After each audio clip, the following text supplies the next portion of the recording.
wabarakatuh. Alhamdulillahi wa kafa, salatu wassalamu ala nabiyil mustafa wa ala alihi wa sahbihi ahli sidqi wal wafa. Asyhadu an la ilaha illallah wahdahu la syarikalah wa asyhadu anna Muhammadan abduhu wa rasuluhu alladzi la nabiyya ba'dah. Allahumma shalli ala sayyidina Muhammad wa ala alihi wa sahbihi. Baik, Bapak dan Ibu yang dimuliakan Allah Subhanahu wa taala, puji syukur kita panjatkan kepada Allah Subhanahu wa taala atas nikmatnya kita bisa hadir kembali dalam majelis pekanan kita, majelis Sabtu pagi. Ya. Semoga Allah Subhanahu wa taala terus meringankan langkah kita untuk menghadiri majelis-majelis ilmu, karena ini salah satu hal yang kata Rasulullah akan memudahkan jalan kita menuju surganya. Man salaka thariqan yaltamisu fihi ilman sahalallahu lahu bihi thariqan ilal jannah. Artinya untuk menuju surga itu emang butuh ilmu gitu, ya. Nah, untuk menuntut ilmu dibutuhkan berarti kesabaran, ya, istiqomah. Salam dan salam semoga tercurah kepada Rasulullah SAW serta keluarga, sahabat, dan umatnya. Mudah-mudahan kita termasuk salah satu di antara mereka yang terus istiqomah, ya, menghiasi diri dengan nilai-nilai akhlak yang dicontohkan oleh Rasulullah SAW. Juga mudah-mudahan keluarga kita, ya, pasangan hidup kita, anak-anak kita, cucu kita juga sama berakhlak dengan akhlak Quran, akhlak mulia, sebagaimana doa kita, Rabbana hablana min azwajina wa dzurriyyatina qurrata a'yun, menjadi penyejuk hati. Ya, kita awali dengan baca basmalah. Bismillahirrahmanirrahim. Berikutnya kita tilawah dulu ya. A'udzu billahi minasy syaithanir rajim. Bismillahirrahmanirrahim. Uhilla lakum lailatas siyamir rafathu ila nisaikum kunna libasul lakum wa antum libasul lahun. Alimallahu annakum kuntum takhtanuna anfusakum fataba alaikum wa afa ankum. فالآن باشروهن وابتغوا ما كتب الله لكم وكلوا واشربوا حتى يتبين لكم الخيط الأبيض من الخيط الأسود من الفجر ثم أتموا الصيام إلى الليل ولا تباشروهن وأنتم عاكفون في المساجد تلك حدود الله فلا تقربوها كذلك يبين الله آياته للناس لعلهم يتقون. Masya Allah. Ini panjang banget kita baca ya. Ya, bismillah, alhamdulillah, salatu wassalamu ala rasulillah wa ala alihi washabihi ajma'in. Tadinya mau seperempat halamannya, sepertiga ya. Kan orangnya dikit, makin banyak ternyata ya udah. Yang kedua emang karakter surat Al-Baqarah tuh panjang-panjang.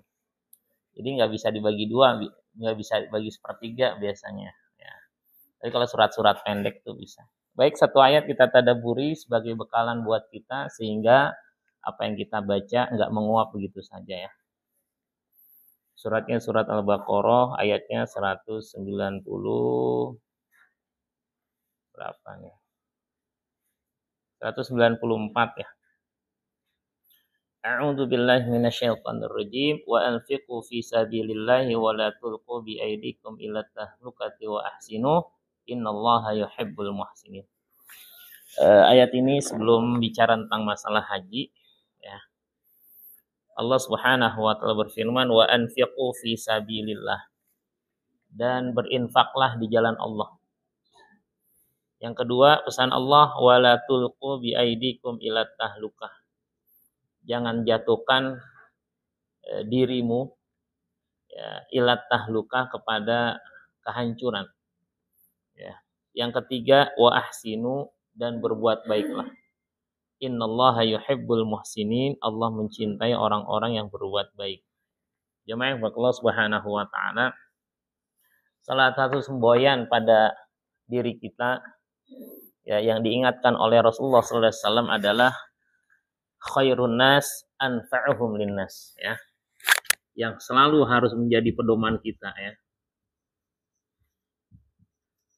Ya. Khairun nas anfa'uhum linnas.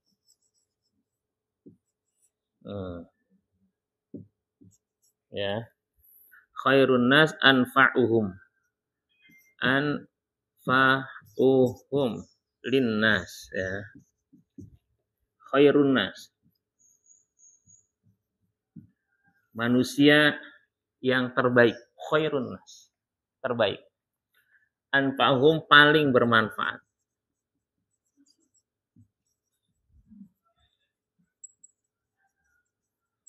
Ya. Bagi orang lain. Kita makhluk sosial, kita membutuhkan orang lain. Pada saat yang sama, orang lain berarti juga membutuhkan kita. Nah, termasuk adalah bagaimana kita menjadi orang-orang yang perhatian terhadap orang-orang yang ada sekeliling kita. Ya. Salah satunya adalah melalui harta-harta yang kita miliki. Walaupun sedikit, walaupun kecil. Ya. Allah di ayat ini mengajarkan kepada kita mental memberi. Semangat memberi. Ya. Bukan semangatnya itu diberi. Kalau diberi, silahkan.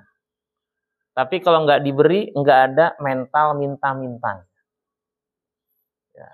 Tapi kita harus tahu bahwa orang itu emang harus diperhatikan. Ya. Jangan sampai jadi dalil nanti. Ya.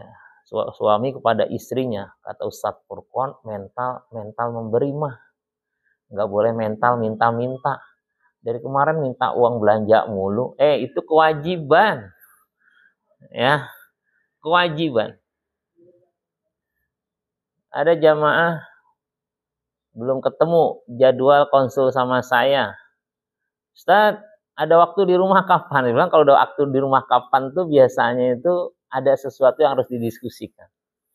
Ya, kalau pengen ngasih hadiah nggak pakai nanya, biasanya ditipin gitu kan.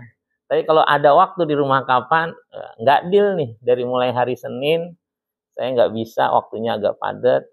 Hujan, Senin, ba'da maghrib, karena ba'da isyanya saya ngaji. Hujan, nggak datang. Saya ganti ya hari Rabu, karena hari Selasa malam Rabu saya ba'da maghrib sampai ba'da isya itu ada ngaji-ngaji lagi, 2. Hujan lagi. Malam Jumat saya nggak bisa, saya kelelahan tuh, kecapean. Walaupun malamnya kosong, saya butuh istirahat ya, butuh tidur. Ya, karena pengajian saya dirubah jadi hari Ahad, yang malam Jumat tuh berubah ke hari Ahad siang. Jadi malam itu agak kosong. Di samping anak saya udah minta, Di temenin aku tidur ya. Oh iya ya sekalian. Yang SD. Semalam malam Sabtu ada 2 taklim kan. Ya udah saya datang duluan deh ba'da isya biar ngobrol-ngobrol dulu baru ngaji. Gak datang juga, sakit. Sebelumnya saya nanya, ini masalah apa nu ngomong? Saya mau nikah Ustadz gitu kan. Wah, panjang usianya nih kalau udah masalah mau nikah. Ya. Karena yang saya tahu belum punya penghasilan. Ya. Ini calon mertua minta nomor Ustadz ya, buat mau konsul juga gitu kan. Saya bilang nanti dulu, jangan kasih nomor saya dulu, kita ngobrol dulu. Ya, jangan sampai nanti kalau saya tolak bahasanya nggak diredoin gitu kan.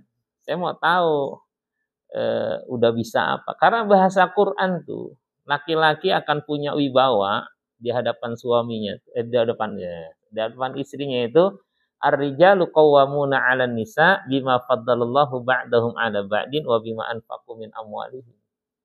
Ya, dia punya kelebihan, dia mengasih nafkah. Kalau udah nggak bisa ngasih nafkah, hati-hati. Ya, hati-hati. Ya. Makanya ada jamaah yang satu kemarin hari apa tuh saya tanya. Ya, dia diabetes sampai impotensi. Ya, saya tanya, antum nafkah buat istri gimana? Kata dia, alhamdulillah Ustaz, saya udah sering diskusi sama istri ini kan karena penyakit diabetes. Saya bilang, ikhtiar buat sembuh. Udah susah, nggak ada yang susah. Yang penting mental kita. Belajar dari kisah Nabi Zakaria. Ya, Nabi Zakaria itu udah tua. Ya.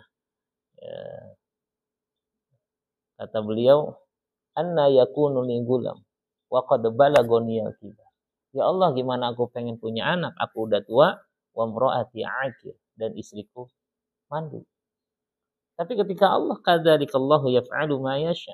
Cara Allah itu jangan pakai cara kita. Bismillah. Ya. Tapi jangan pakai tapi. Bismillah. Ya. Ini masalah nafkah batin buat seorang istri.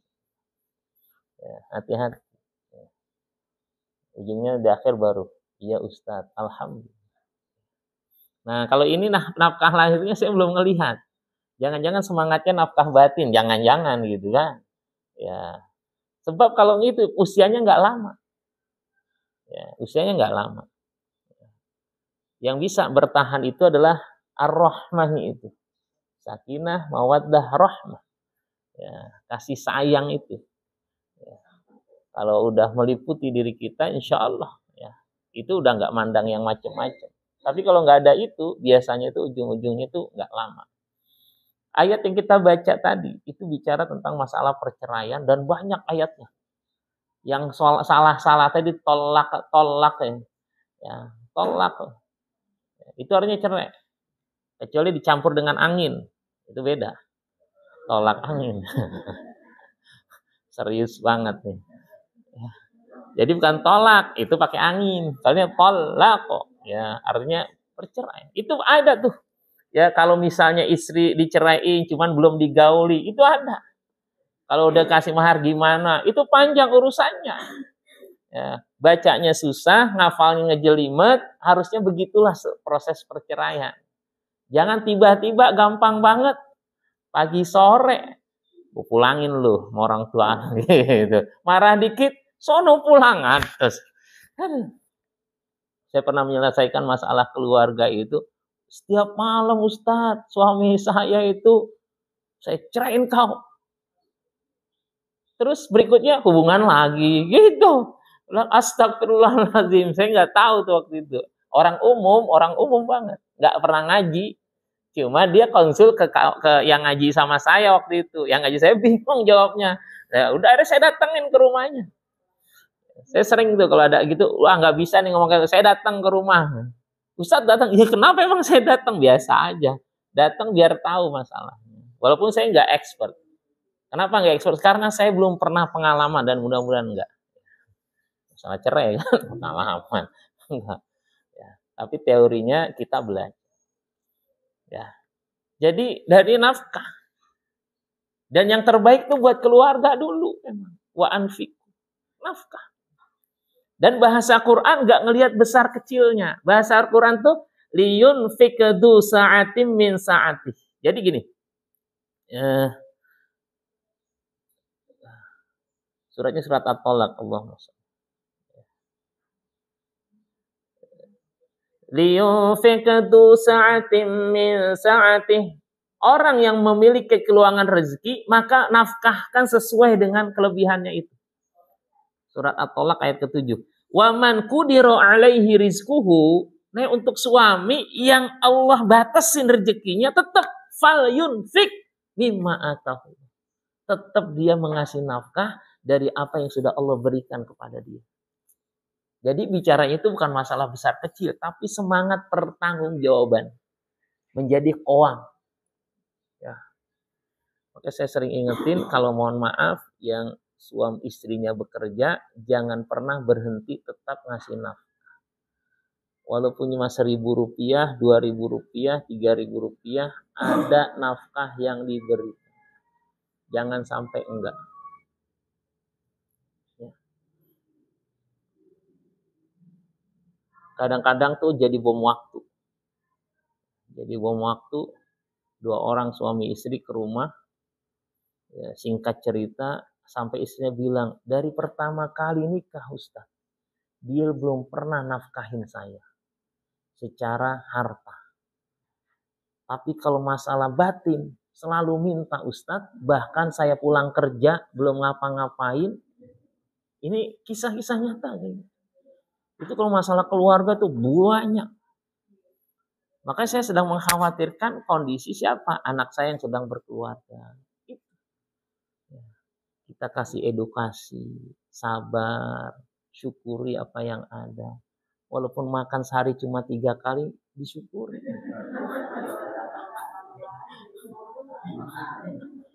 Ya kan lauknya kan macam-macam kan. Ya, sekarang orang kadang-kadang anti nasi kan. Ya. Saya dapat beras 26 kilo setiap bulan.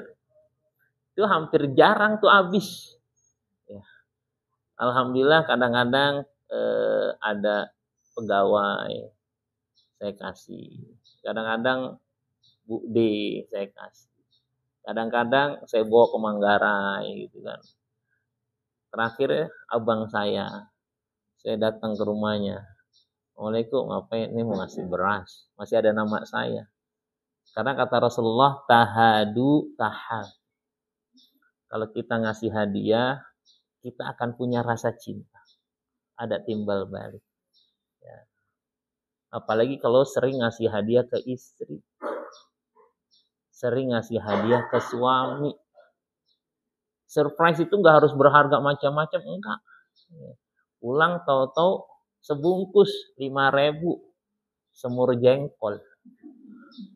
Saya tuh paling favorit sama jengkol. Jadi kalau pulang ngaji, jadi istri saya itu ada, dia ngajar ngaji, salah seorang yang ngaji sama dia itu punya rumah makan Padang. Ya, taunya dia saya ustaz. Karena tahu dari mana saya senang jengkol kayak gitu. Ya. Tahu-tahu setiap hampir ngaji itu bawa mulu. Cuman separoh ya. Jadi kalau misalnya ada rendang, ya, ada gulai, macam-macam, saya suruh pilih, mendingan jengkol aja udah gitu. Itu lauknya gitu. Ini intermezzo. Tapi dari situ itu ada rasa, ya Allah perhatian banget istriku nih sama aku. Padahal gitu doang. Habis ngaji, tahu-tahu dikasih bingkisan. Saya nggak ngarepin bingkisan, enggak. Bingkisan. Kaget juga saya. Itu dikasih ongol-ongol. Tapi ongol-ongol yang packagingnya tuh yang lumayan, harganya bisa 70.000 katanya. Kata anak, ini harganya mahal banget. Karena level ongol-ongolnya beda. Iya. Jadi isinya cuma sekotak gini, itu kayak coklat, ada di, saya kira pas dibuka slot, Masya Allah isinya cuma 10 biji gitu kan. Harganya, oh gitu. Tapi dari situ, kok perhatian. Bukan berarti yang nggak ngasih enggak. Kadang-kadang cuma dekan nanya aja, nanya. Ustadz, anak-anak di rumah sehat kabarnya. Alhamdulillah, Pak Haji sehat. Senang. Karena itu ekspresi rasa cinta. Kalau ABG itu dia kenal 5 love language. 5 bahasa cinta. Ada yang harus dengan materi, tapi enggak. Ada yang cukup dengan kata-kata afirmasi. Iya. Istri kita habis dandan nih. Ya kan? Masya Allah. Jadi lebih muda mah. Gitu. Yang benar. Iya, 2 hari mudanya. Jadi kalimat singkat, tapi bisa nancep. Maka kalimat khairun nas anfa'uhum linnas enggak semata-mata kita harus ngasih duit. Enggak harus ngasih barang. Nggak harus ngasih oleh-oleh, enggak. Banyak hal. Gestur aja, gestur nih. Gestur apa sih gestur? Tampilan kita dilihat orang. Body language, bahasa tubuh kita aja. Itu bisa jadi hadiah terbaik buat orang yang lihat kita. Coba bangun tidur, tahu-tahu kita dalam keadaan senyum pas dibangunin. Enak gak kira-kira? Enak. Tapi gimana kalau bangun tidur dimarahin? Ntar dulu ngapa 5 menit lagi? Ntar juga, wah. Pagi-pagi udah kena tuh. Gak enak. Tapi kalau baru bangun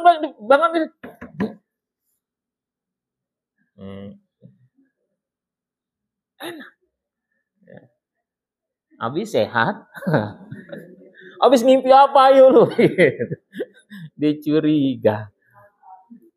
Wa anfiqu fisabilillah, iya, secara umum itu bicara tentang bagaimana kita berinfak. Dan kita selalu berinfak itu adalah selalu sifat masa lalu. Padahal di ayat yang lain, wa ma anfaqtum min syai'in. Jadi nafkahkan apapun. Nah, semangatnya adalah semangat kita memberi. Yang punya ilmu jangan pedit memberi ilmu. Jangan ngaji itu kalau dipanggil si matupang siang malam tunggu panggilan. Saya lagi komunikasi nih dari pada subuh nih. Tadi saya komunikasi, saya bilang, Ustaz, ada yang mungkin bakal ngaji nih di komplekan nih. Udah kumpulin berapa orang? Kapan Ustaz waktunya? Sabtu siang ba'da zuhur, saya bilang. Karena malam udah nggak ada, sore udah nggak ada. Ba'da zuhur. Sabtu siang, iya. Udah yang penting kumpul dulu, mau ngaji apa enggak. Tadi tuh, Ustaz ada 4 orang. Sebenarnya kalau malam banyak. Saya belum jawab lagi. Padahal nanti siang juga saya ada acara keluarga. Gitu. Yang penting orang mau ngaji dulu. Setelah itu baru kita nego waktunya kapan. Saya yang inisiatif. Ayo kumpul. Bikin pengajian. Kenapa? Saya punya ilmunya. Kasih. Selama bisa. Tapi jangan lupain juga di rumah. Wa anfiqu fisabilillah. Apalagi kalau kita punya kelebihan harta. Bismillah. Jangan medit. Ya. Apalagi sama istri sendiri. Kadang-kadang nggak meditnya sama istri orang. Sama suami orang. Ya kan? Dimasakin gitu. Bini lu enak banget masakannya. Besok dimasakin lagi. Kenapa? Karena teman suami datang. Giliran suaminya tuh nggak pernah dikasih surprise. Ya, kasih surprise. Ya. Anak saya tuh yang udah nikah tuh paling seneng tuh pindang ikan mas. Ya, saya seneng bikin nih pindang ikan mas. Jadi kalau saya pengen ke sana itu saya nggak bilang-bilang, udah saya beli aja sekilo 30.000 paling. Ya, bikin. Paling cuma setengah jam jadi, gitu kan. Apalagi ikan kan. Ya, api kecil kita biarin aja udah setengah jam udah ngeresep banget kan. Ya pas bawa, ya Allah Pi, makasih ya. Ya. Masih tahu kesukaan aku. Karena kita nggak bisa bawa yang lebih dari itu, susah. Kalau kita terlalu banyak, kasihan sama suaminya, nanti merasa tersaingi. Nggak boleh. Ya, kita yang bisa udah. Walaupun ada orang memang kalau udah beri jor-joran. Saya punya jamaah tuh kalau udah ngasih Ustaz, Pak, itu jor-joran. Jor-joran tuh nggak tanggung-tanggung. Ya tapi mental kita bukan mental ngarepin gitu kan. Biarin aja. Yang paling berat mengkondisikan anak-anak istri di rumah. Makanya mentalitasnya saya selalu tanamkan, jangan pernah mental itu mental pengemis. Selalu beri. Kemarin anak saya habis sidang proposal.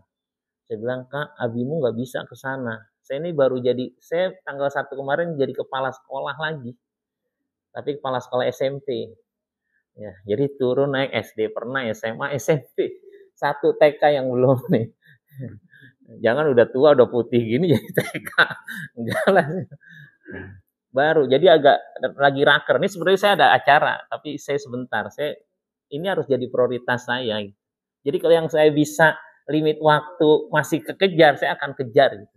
Ya, nggak pakai libur-libur. Kecuali kemarin bagi rapot tuh nggak bisa, karena 6:30 udah stay. Pak, saya bisa. Padahal bagi rapot 7:30. Pak, saya bisa nggak sebelum 7:30? Karena saya nggak bisa nih. Ya udah, Pokoknya sebelum jam 7 saya lewat, benar. Saya belum siap segala macam udah datang. Waduh, kalau ngaji di sini gak kekejar. Ini insya Allah kekejar. Acaranya jam 8 pembukaan. Wa anfiku fi sabilillah wa la tulqu bi aydikum ila ya. Nah, jadi ada jamaah tuh yang dahsyat ya.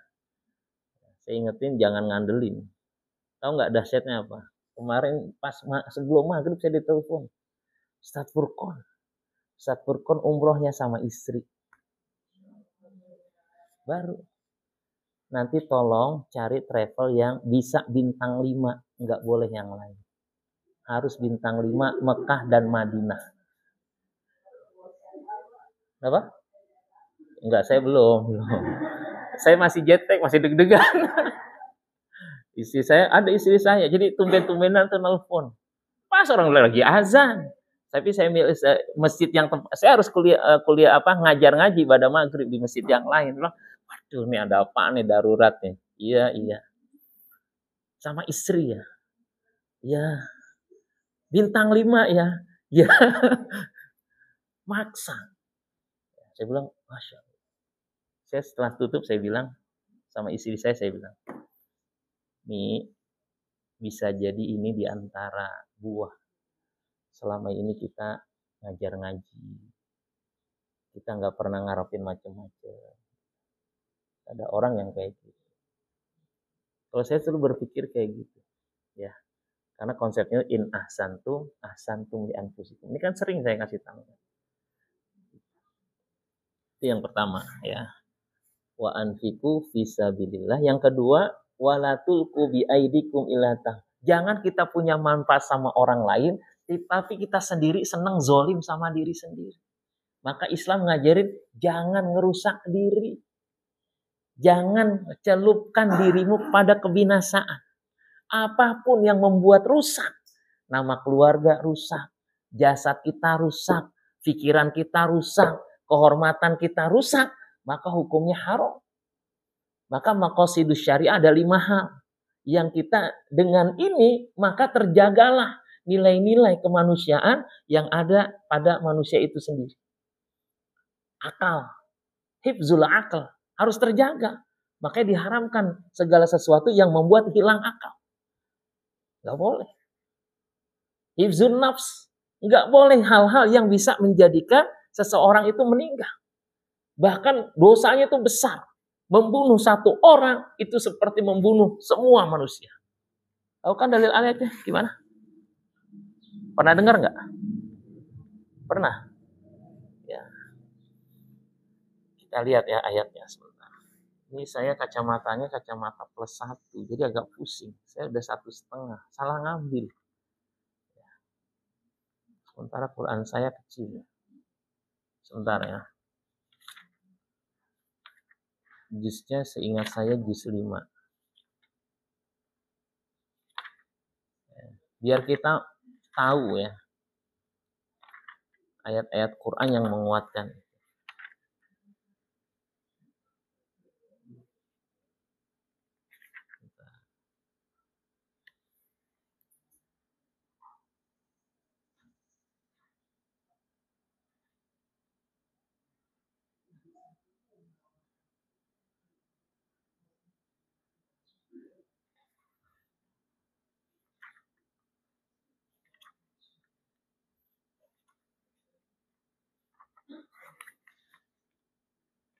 Sebentar. Ada yang dapat? Surat apa?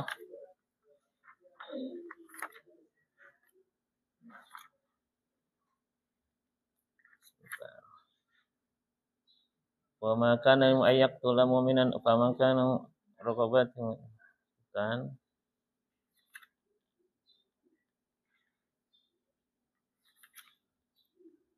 Sebentar. Adanya di sebelah kanan ya.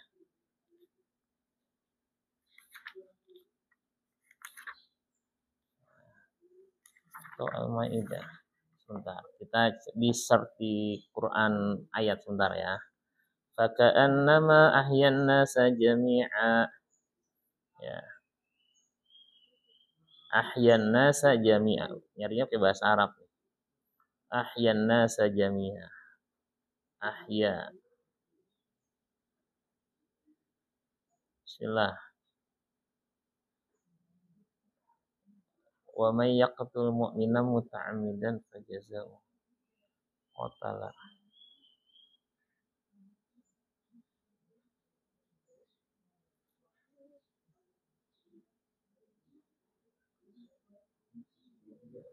Sebentar. Al-Baqarah. Sebentar.